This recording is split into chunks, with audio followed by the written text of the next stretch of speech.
Salut à toutes, salut à tous et bienvenue dans cette nouvelle vidéo sur la chaîne, c'est mon avis. J'ai passé quelques jours en compagnie du Poco F6 Pro. Il y a quelques semaines, quelques mois maintenant, j'avais passé de longues semaines avec le F6 tout court, qu'on avait vu sur la chaîne, donc déballé et testé sur la chaîne. Et le F6 Pro, j'avais dit à l'époque qu'il ne m'intéresse pas, c'est trop cher, un Poco à 700 €, c'est délirant. Et sauf que ce F6 Pro, là maintenant au mois de septembre 2024, on le trouve sur Amazon, je vous mettrai le lien sous la vidéo, en dessous des 500 €. Et c'est assez bluffant de voir qu'on a un vrai smartphone haut de gamme, mais vraiment haut de gamme, hein. Il y a 1 ou 2 ans, on vendait ça 800 balles facilement, peut-être même 1000, parce qu'il y a tout ce qu'on cherche dans un smartphone haut de gamme, la finition, les performances, les photos, etc. On va voir tout ça en détail dans un instant, on se retrouve tout de suite après le jingle.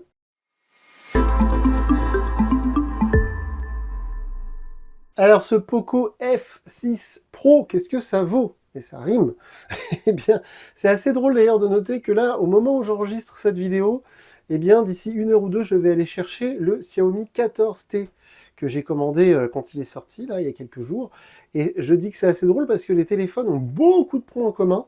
Ce F6 Pro et le 14T, ils ont à la base le même tarif, puisque c'est 650 € le 14T qui vient de sortir chez Xiaomi, et c'était plus ou moins le prix de ce smartphone quand il est sorti, on va dire, au printemps 2024. Et c'est drôle de voir qu'il y a beaucoup de similitudes, et c'est complètement un hasard, parce que ce F6 Pro, je l'ai commandé avant que soit faite l'annonce de ce nouveau Xiaomi 14T. Donc voilà, on referme la parenthèse. On va commencer comme d'habitude par les choses que j'ai appréciées, on terminera par les choses que j'ai à lui reprocher. Alors on commence toujours par le design, on va pas changer de bonnes vieilles habitudes. Alors c'est vrai que dans cette couleur noire, au début je me suis dit c'est triste, c'est sombre. Alors je ne sais pas si vous allez voir à la caméra les reflets à l'arrière, mais depuis plus de 7 ans qu'on fait cette chaîne, eh bien c'est la première fois que je vois ce type de reflet. Alors on a déjà vu plein de smartphones avec des reflets un peu holographiques, un peu brillants, etc., des trucs pailletés, tout ça. Mais là, celui-ci, c'est vraiment original. Ça fait un peu comme du marbre, hein. Sauf que du coup, ça fait un peu aussi comme... alors moi, je vous parle d'un temps que les moins de 20 ans peuvent pas connaître, mais j'avais des cartes un peu holographiques comme ça. Vous savez, des cartes à collectionner, du genre, je sais pas, les cartes Batman, par exemple, du film Batman Forever. Eh bien, ça me rappelle ça. C'est exactement la même impression. C'est très, très étrange. En tout cas, c'est très beau. C'est très réussi. La coque fournie avec, évidemment, on va cacher tout ça. Mais la coque laisse apparaître l'espèce de carré, un peu comme sur le X6 Pro qu'on a vu aussi en début d'année. Et alors ce carré, c'est drôle parce qu'ils ont mis des matériaux un peu chics pour faire un peu haut de gamme. Ça marche très bien d'ailleurs visuellement, c'est assez impressionnant quand on l'a dans la main. Ce téléphone, il donne vraiment le feeling de haut de gamme, puisqu'on a une espèce de miroir qui est très joliment poli, qui est très joliment fini. On a, comme vous le voyez, autour de chaque capteur photo, une espèce de cerclage doré. Et sans même parler des goûts et des couleurs, je vous assure que l'objet en lui-même, alors il est un peu lourd, je vais y revenir après, mais vu que le châssis est en métal, c'est très très rare chez Poco, le châssis est en métal, et donc du coup ça c'est vraiment réservé d'habitude à des téléphones très chers. Donc immédiatement quand on l'a en main, alors je vous dirais pas qu'on a l'impression d'avoir un S24 Ultra de chez Samsung, mais honnêtement ça donne vraiment l'impression d'un haut de gamme, et en plus il est assez lourd, donc c'est assez impressionnant. Donc niveau extérieur, l'objet en lui-même, le hardware, le design, je trouve ça très réussi, même si ça reste très très classique. C'est un smartphone chinois, pardon pour ce terme, mais on est en plein dedans, bien carré, avec 4 capteurs photo. Bon, au moins c'est beau, c'est réussi, mais c'est terriblement classique malgré tout. Je pense que certains vont prendre ça comme un point fort, parce qu'au moins ça reste discret, même si une fois en main, encore une fois, on sent tout de suite que c'est un beau produit. Au niveau de l'extérieur, on est aussi sur l'écran. Donc cet écran 120 Hz AMOLED, comme je vous le disais, qui monte à 4000 nits, donc qui est très lumineux, mais comme beaucoup de smartphones aujourd'hui, que ce soit iPhone ou Android, peu importe les marques, eh bien les 4000 nits ne sont atteignables que quand le système le veut.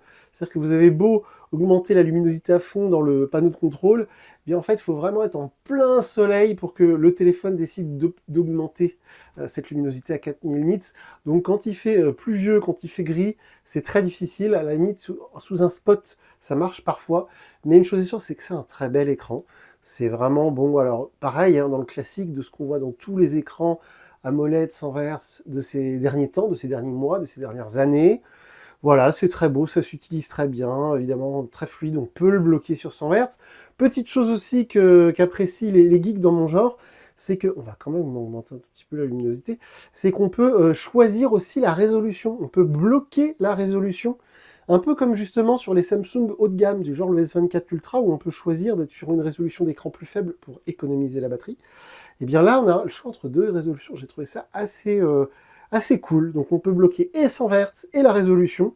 Évidemment, ça va bouffer un peu plus de batterie, mais c'est tellement agréable à l'œil, c'est tellement chouette de pouvoir avoir ce genre de choix. Donc voilà, l'écran, c'est du tout bon. On enchaîne tout de suite sur un truc un peu plus important, entre guillemets, même si tout ça est très important, ce sont les performances. Pourquoi je dis que c'est important? Parce que chez Poco, généralement, c'est ça qu'on va chercher. C'est le rapport qualité-prix, c'est la fiche technique. Le F6 tout court, que j'avais adoré, avait des performances hors du commun. Alors je ne sais pas si c'est une histoire de mise à jour, de software, de mon application que j'utilise pour faire les benchmarks, mais vous pourrez voir, si vous cliquez sur le lien sous la vidéo vers le tableau de bord, c'est mon avis, vous pourrez voir que j'ai obtenu assez bizarrement des benchmarks moins forts sur ce F6 Pro que j'en avais obtenu sur le F6 tout court. Me demandez pas pourquoi, je ne comprends pas, c'est un peu comme les tests de débit sur la fibre. D'un jour à l'autre, d'un moment à l'autre, d'une minute à l'autre, on n'a pas forcément les mêmes résultats, donc c'est assez étrange. Mais bon, moi, là, voilà, au niveau de la partie processeur de mémoire, j'ai obtenu 5000, ce qui est déjà beaucoup, hein, pour être très clair. Et sur la partie graphique, le F6 tout court faisait plus fort, mais il avait une puce Dimensity Mediatek. Là, on est sur du Qualcomm Snapdragon. C'est voilà, c'est deux concurrents, un peu comme Intel et AMD du monde des PC, donc c'est assez étrange. Mais niveau performance, en plus, il y a 12 Go de RAM, donc les jeux, ça tourne nickel, c'est fluide à mort, bon, c'est vraiment top, il n'y a rien à redire de ce côté-là, mais j'en attendais pas moins de toute manière d'un téléphone, on va dire, de cette gamme-là. Et si on enchaîne par les choses vraiment positives aussi sur ce smartphone, ce sont les photos. Alors, faut être clair, les photos, évidemment, maintenant, on prend de bonnes photos. J'entends parfois même des gens me dire, et voilà, je souris parce que ça me fait rire, mais je veux dire, c'est évidemment très sincère, très honnête. Mais il y a effectivement parfois des personnes qui prennent des photos avec un Samsung Galaxy A13 et qui me disent, ah là là, t'as vu, les photos, elles sont bien et tout. Oui, oui, oui, ok, évidemment. Mais ce que je veux dire, c'est que maintenant, pour un budget de 500 euros, parce que c'est quand même plus ou moins le prix de ce smartphone neuf aujourd'hui, maintenant, en septembre 2024, avec ce tarif-là, il sera difficile de trouver un smartphone qui fait de meilleures photos. Même chez Nothing Phone, même chez Google avec les pixels, genre faudrait un Pixel 8a. Et encore, c'est pas que la photo serait forcément meilleure, c'est que souvent chez Pixel, chez Google, ils ont un software qui va, voilà, un logiciel qui fait que quand vous prenez la photo, elle a l'air toujours un peu plus naturelle. Ils sont très forts aussi sur les photos de nuit, etc. Là, allez voir la galerie, comme d'habitude sous la vidéo, je vous partage la galerie Google Photos. J'ai été vraiment épaté du rendu photo. Quand on prend une photo avec ce smartphone, on est toujours, il y a vraiment un effet waouh que j'avais pas eu depuis assez longtemps, même avec le Pixel 9 de chez Google qui prend de très bonnes photos, ça, il n'y a pas de souci, mais ils arrivent à faire un rendu avec ce capteur principal qui est très très impressionnant. Et quand j'ai testé le Xiaomi 14, c'était au printemps, hein, Xiaomi 14, il faut le rappeler, c'est le haut de gamme de chez Xiaomi, bon, il y a 6 mois, et ça coûte 1000 euros, donc 2 fois plus cher que celui-ci. Bah, honnêtement, j'avais pas été plus impressionné que ça par le Xiaomi 14. Donc sur celui-ci, en plus, évidemment, on a un capteur ultra grand angle, et évidemment, on a un zoom optique x2, donc on a tout ce qu'il faut pour faire de très très belles photos. Et encore une fois, allez voir les photos que j'ai pu prendre, j'ai été vraiment impressionné. Donc ça aussi, c'est validé au niveau des performances, on en a parlé, au niveau de l'écran aussi, les finitions, hein, franchement, j'insiste, mais les finitions extérieures sont vraiment d'un très haut niveau. Donc ça aussi, ça m'a agréablement surpris. Évidemment, le haut-parleur stéréo, ultra puissant, le son qui sort bien des deux côtés. Alors que je rappelle qu'on a des bordures d'écran extra fines. Je vais essayer de vous mettre un truc sur fond blanc, parce que là, on voit pas trop les bordures d'écran. Voilà, vous voyez les bordures d'écran extra fines, et malgré tout, on a un haut-parleur surpuissant en haut et un haut-parleur surpuissant en bas, et ça fait vraiment beaucoup de bruit. Le lecteur d'empreintes, évidemment, sous l'écran, et ça marche très bien, donc aucun problème de ce côté-là non plus. Le Wi-Fi 7, c'est tout bête, mais aujourd'hui, pour avoir le Wi-Fi 7 sur des smartphones, on va dire normaux, c'est-à-dire hormis Poco, c'est du Z Flip 6 de chez Samsung, du S24 de chez Samsung, du Pixel 9, ou de l'iPhone 16, ou de l'iPhone 15, même l'iPhone 15, je suis pas sûr qu'il avait le Wi-Fi 7. Donc vous voyez des téléphones plutôt vers les 800-900 000 euros. Là, je rappelle que celui-ci, je l'ai payé moins de 500 euros sur Amazon il y a quelques jours. Et on a aussi le Wi-Fi 7, donc moi je suis entièrement satisfait. Évidemment, le paiement sans contact NFC, ça marche très bien. La 5G, ça marche très bien. Il est étanche, certifié IP54, donc si vous le faites tomber dans la baignoire, ça ne craint rien. Alors on va parler un instant, parce que c'est le dernier truc qui me reste vraiment cool après, c'est la recharge, l'autonomie, la batterie. Mais je voulais quand même voilà, dire bravo. Alors bravo. parce qu'on va en parler dans un instant dans les points négatifs, mais le software, le logiciel, HyperOS Android 14, donc qui est habillé, on va dire, par Xiaomi, hein, parce que Android 14 c'est la base, et puis ensuite le constructeur met sa petite patte, hein, chez Samsung ça s'appelle One UI, là chez Xiaomi Poco ça s'appelle HyperOS. Donc cette interface HyperOS, moi je l'apprécie parce que voilà, ça fait quelques années maintenant, quand ça s'appelait MIUI, ça faisait pareil et tout. Il y a plein de réglages, on peut personnaliser plein de trucs, c'est plutôt cool. Ok. Mais c'est vrai qu'il y a comment dire, ce côté positif, ça marche bien, c'est fluide, beaucoup de mises à jour, tout ça, beaucoup de personnalisation. Le côté négatif, on va y revenir dans un instant, il y a beaucoup de publicité. Donc je l'ai mis dans les plus parce que malgré tout, vu la déception que j'ai eue récemment avec le Pixel 9 par exemple de chez Google, qui est justement pas très personnalisable je trouve, hein, qui est vraiment, c'est le minimum syndical qu'ils ont fait cette année chez Google. Et c'est vrai que du coup là, c'est un peu too much, mais au moins on peut quasiment tout changer. Et ça me plaît. Donc c'est pour ça que je l'ai mis dans les plus. Aussi, j'ai pas précisé tout à l'heure, mais contrairement au F6 standard, ce F6 Pro, il a le Always On Display permanent. Donc c'est-à-dire que les informations, genre l'heure, la date, le pourcentage de batterie, restent en permanence à l'écran. Le seul petit bémol de ça, vous voyez, je ne sais pas si vous allez voir d'ailleurs, là c'est inscrit très faiblement, mais le seul petit bémol de ce Always On permanent, bon déjà ça consomme un tout petit peu de batterie, et surtout, il s'éteint quand la pièce est entièrement noire. Genre la nuit dans votre chambre, à minuit, il fait entièrement noir, le Always On Display s'éteint.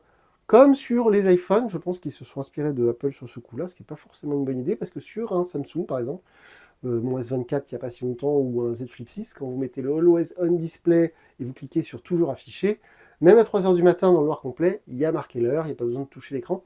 Là, c'est pas le cas, je voulais le préciser. Donc, et dernier gros point positif, c'est la recharge. Avec ça, là, ce truc-là, là. 120 watts. Alors, on a déjà vu du 120 watts sur la chaîne, mais ça reste exceptionnel. C'est toujours assez impressionnant de voir que, alors j'ai mesuré, hein, j'ai réussi à faire le 0 à 100% en 16 minutes.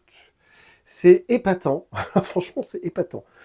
Alors, évidemment, ça chauffe un peu. Évidemment, il faut activer l'option dans les menus. De base, il ne va pas charger aussi fort, donc il ne va pas chauffer aussi fort. Il va charger déjà très vite, mais on est plutôt sur une demi-heure pour le 0 à 100%. Et quand vous activez la recharge super rapide dans les menus, on est quasiment, allez, on va dire à 20 minutes pour le 0 à 100%, ce qui est très impressionnant. Ça marche, le chargeur est fourni, le câble est fourni, tout est là.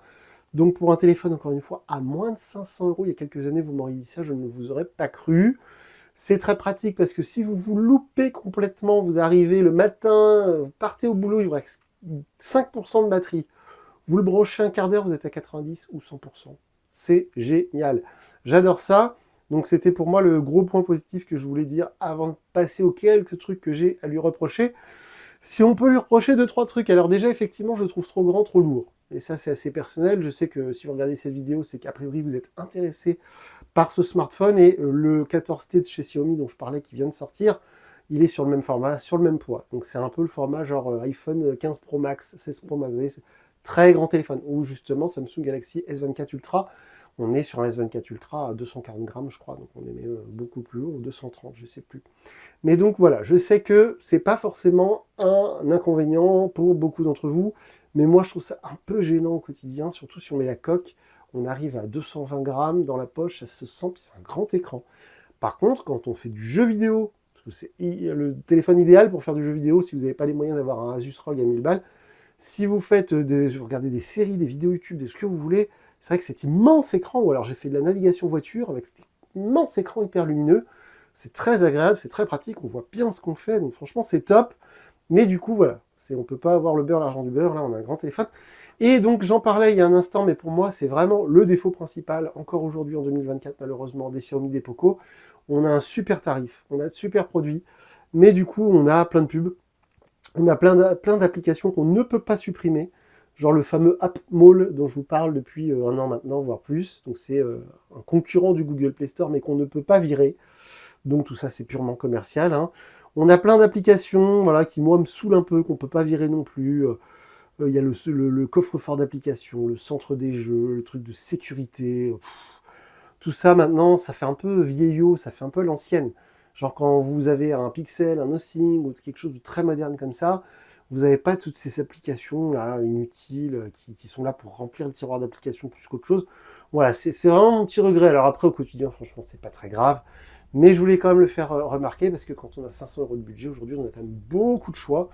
Par exemple, chez Motorola, qui est souvent mis en concurrence avec Poco Xiaomi, chez Motorola, on a moins d'applis sponsorisées, on peut supprimer toutes les applis Motorola qu'on trouve inutiles. Là, c'est pas le cas. Et enfin, au niveau des petits points négatifs, entre guillemets, ce que j'ai remarqué quand même, c'est que, on en parlait il y a quelques minutes, c'est les performances. C'est-à-dire que vraiment, au niveau des performances pures, je crois que le F6 de base est bizarrement plus performant. Alors, sur les benchmarks, c'est peut-être pas le cas si vous jouez à World of Tanks ou à PUBG ou Fortnite, peut-être que vous aurez peut-être plus d'images par seconde sur celui-ci. Mais le F6 de base, il est plus petit, plus léger. Je l'ai trouvé tout aussi performant.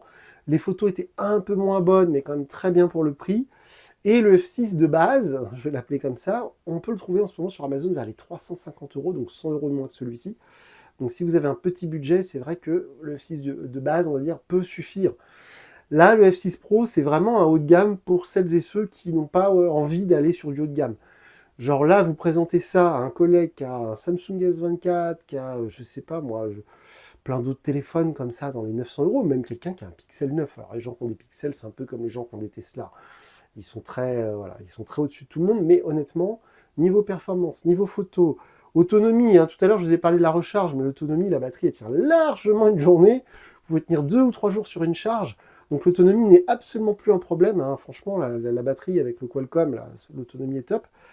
Donc c'est vraiment impressionnant de voir que là, pour moins de 500 €, au moment où je vous parle, on a un téléphone qui, encore une fois, il y a 1 ou 2 ans, aurait pu être vendu le double. C'est vraiment cool. Là, je suis très très content, c'est une très bonne surprise. Si j'avais testé ce smartphone il y a 6 mois à 650 €, parce que je crois que c'est son prix, c'était son prix officiel, 649 €. Évidemment, je vous en dirai pas autant de bien, parce que je trouverais que c'est un peu cher pour ce que c'est. Là, maintenant, en 2024, évidemment, hein, mais par contre, là, qu'il a baissé de quasiment 200 €, eh bien, je trouve que c'est une excellente affaire.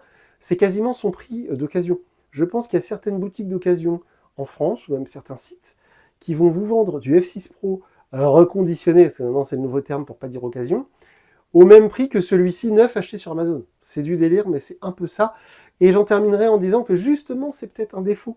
Maintenant, sur les smartphones Xiaomi, Poco, parfois aussi d'autres marques, un peu genre, peut-être pas forcément OnePlus, parce qu'ils font pas de grosses remises, mais Honor fait beaucoup ça aussi.